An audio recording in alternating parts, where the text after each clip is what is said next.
நேரம் 12:45. இலங்கை ஒலிபரப்பு கூட்டுத்தாபனம். செய்திகள். செய்தி ஆசிரியர் MC நஜ்முதீன். வாசிப்பவர் வரதராணி. முதலில் தலைப்பு செய்திகள். சஜித் பிரேமதாசவுக்கும் அனுரகுமார திசாநாயகவுக்கும் இடையிலான விவாதத்திற்கான திகதியை தேசிய மக்கள் சக்தி தீர்மானித்துள்ளது. வடக்கு ரயில் மார்க்கத்தின் அபிவிருத்தி வேலை திட்டங்களை அமைச்சர் கலாநிதி பந்துல குணவர்தன கண்காணிப்பு. எதிர்வரும் 3 தினங்களில் அரச நிறுவனங்கள் சில கோப் குழுவுக்கு அழைக்கப்பட்டுள்ளன.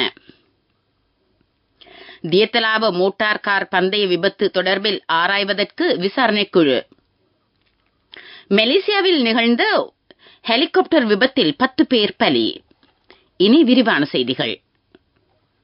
தேசிய மக்கள் சக்தியின் தலைவர் அனுரகுமார திசாநாயகவுக்கும் தேசிய மக்கள் சக்தியின் தலைவர் அனுரகுமார திசாநாயக்கவுக்கும் ஐக்கிய மக்கள் சக்தியின் தலைவர் சஜித் பிரேமதாசவுக்கும் இடையில் நடைபெறவுள்ள விவாதத்திற்கான திகதியினை தேசிய மக்கள் சக்தி அறிவித்திருக்கிறது.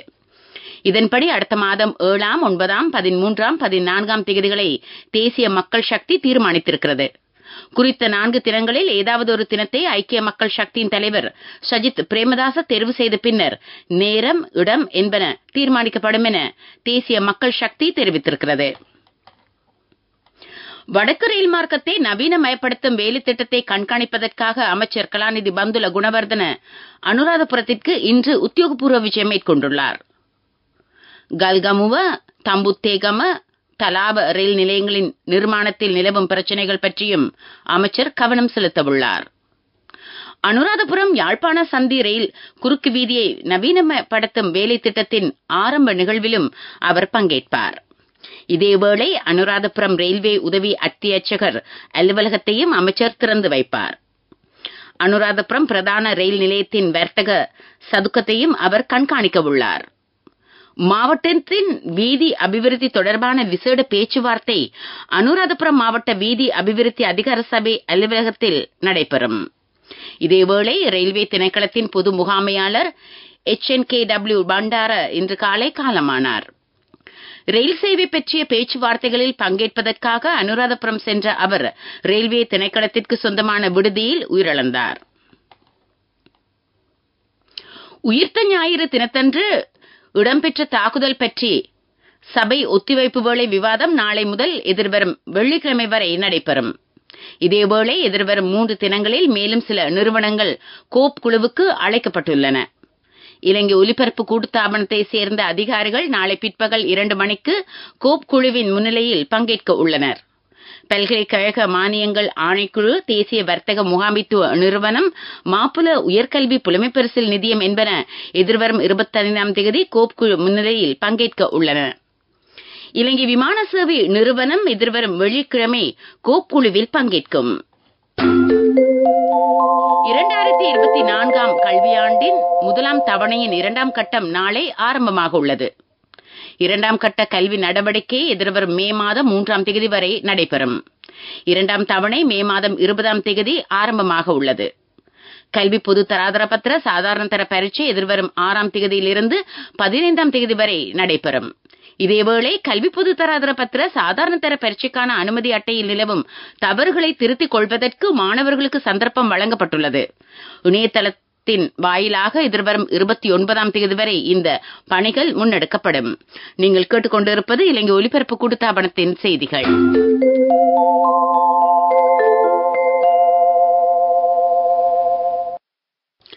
செய்திகள் தொடர்கின்றன.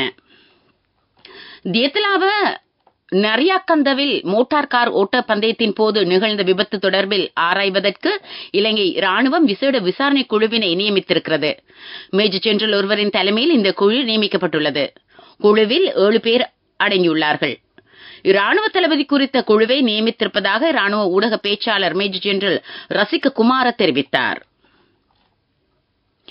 இலங்கை தமிழ் திரைப்பட நடிகர் ராஜமாணிக்கம் அருளானந்த ராஜா நேற்று தனது 76வது வயதில் காலமானார். 1972ஆம் ஆண்டில் வெளியான இலங்கை திரைப்படமான குத்து விளக்கில் இவர் கதாநாயகனாக நடித்தார்.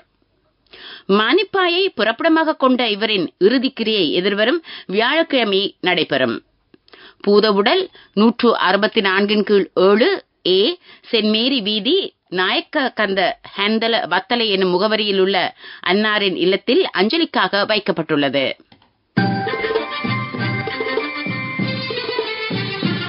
பிரதான செய்தி வழங்குவோர் ஒவ்வொரு வீட்டிலும் இருக்க வேண்டிய வீட்டு வைத்தியர் சித்தாலேப. நாட்டின் சில பகுதிகளில் இன்று அதிக வெப்பம் நிலவக்கூடும் என்று வளிமண்டலவியல் திணைக்களம் எதிர்வு கூறியுள்ளது. வடக்கு, வடமத்திய, மேல், சப்ரகமுவ, கிழக்கு, தெற்கு, வடமேல் மாகாணங்களிலும் மொனராகலை மாவட்டத்தின் சில பிரதேசங்களிலும் மனித உடலுக்கு ஒவ்வாத வகையில் வெப்பம் நிலவக்கூடும். நீரை அதிக அளவில் அருந்துமாறும் நிழல் தரும் இடங்களில் ஓய்வெடுக்குமாறும் திணைக்களம் மக்களை அறிவுறுத்தியுள்ளது. சிறுவர்கள், முதியோர்கள் மற்றும் நோயாளிகளின் விடயத்தில் மிகுந்த அவதானம் செலுத்த வேண்டும். சிறுவர்களை வாகனங்களுக்குள் தனிமையில் விட வேண்டாம் என்றும் கேட்டுக் கொள்ளப்பட்டுள்ளது.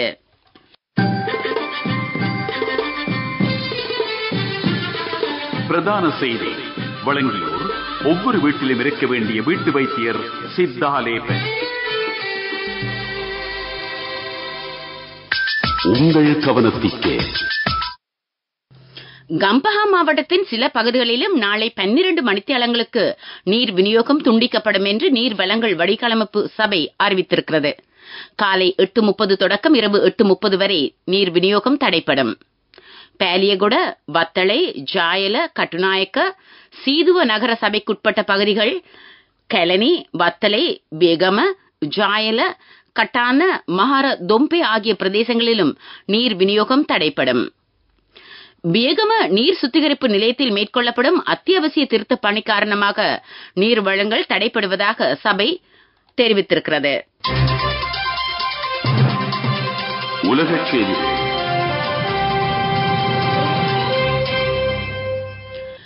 மலேசியாவில் நிகழ்ந்த ஹெலிகாப்டர் விபத்தில் 10 பேர் உயிரிழந்துள்ளார்கள். பேராக் பிராந்தியத்தில் லுமுட் கடற்படை தளத்தில் 2 ஹெலிகாப்டர்கள் மோதியதில் விபத்து சம்பவித்தது. விபத்து சம்பவித்த போது இந்த ஹெலிகாப்டர்களில் 10 பேர் பயணித்தனர். விபத்து பற்றி விசாரணை நடத்துவதற்கு விசேட குழு அமைக்கப்படும் என்று அதிகாரிகள் தெரிவித்துள்ளார்கள். கடற்படை தினத்தை முன்னிட்டு குறித்த 2 ஹெலிகாப்டர்களும் பயிற்சியில் ஈடுபட்டிருந்த வேளையிலேயே விபத்துக்குள்ளாகி இருந்தன. அபிவிருத்தி செய்திகள்.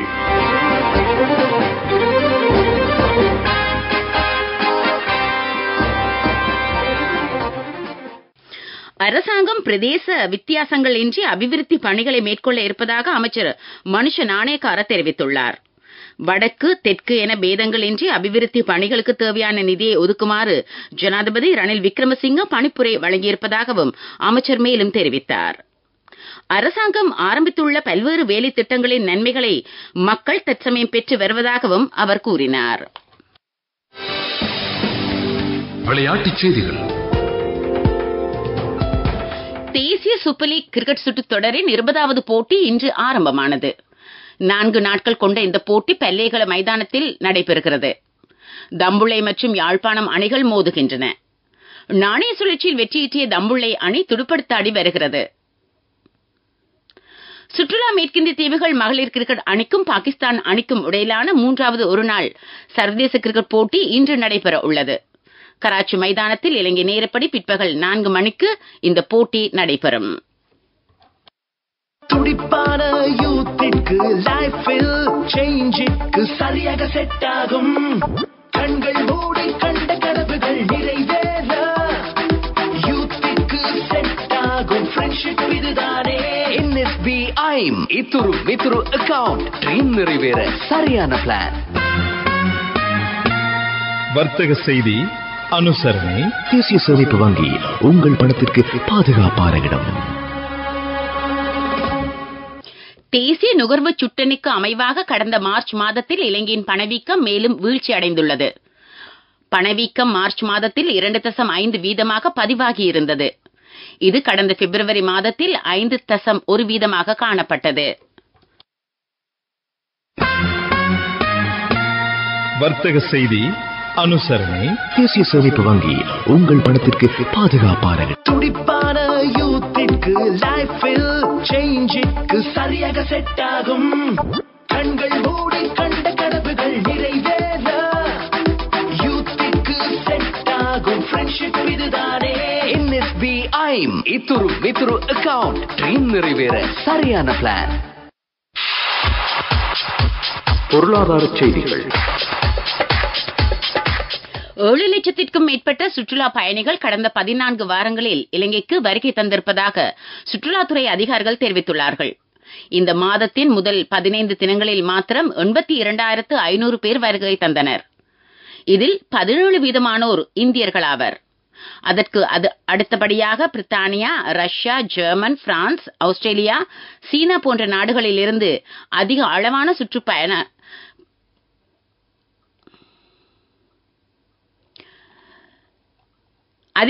சுற்றுப்பயணிகள் இலங்கைக்கு வருகை தந்திருந்தனர். காலநிலை அறிக்கை.